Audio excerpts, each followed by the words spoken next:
It's not easy butchering people. It's hard work. Physically and mentally, I don't think people realize you need to vent. You know, there's a lot more like me.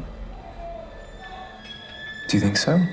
This was one of the things that I think was important to David, was to not portray these killers in the sort of Silence of the Lambs way of having, you know, this opera aficionado who's a gourmet and, you know, very clever and witty. Nothing against Mr. Hopkins. It's a fantastic performance. But the truth is that many of these guys are not that way. Hello, ladies. They're very fractured, very, you know, tormented men who have a lot of problems. You know, they're not scintillating conversationalists in every instance. Right? We should be using every resource we can, talking to the smartest people we find from the broadest possible spectrum. Are criminals born?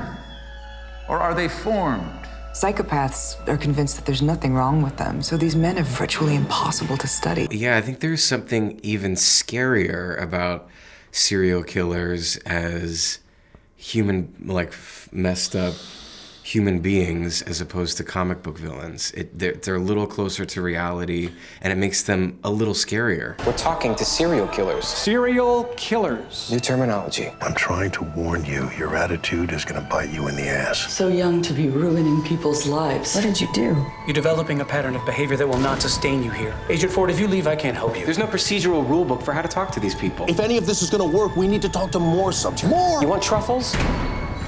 You gotta get in the dirt with the pigs. And that's one thing that the writers, I think, really tried to do on our show, which is create these guys in an authentic way, to really study who these men were. They're all very different, and to try to present them in the most realistic way possible.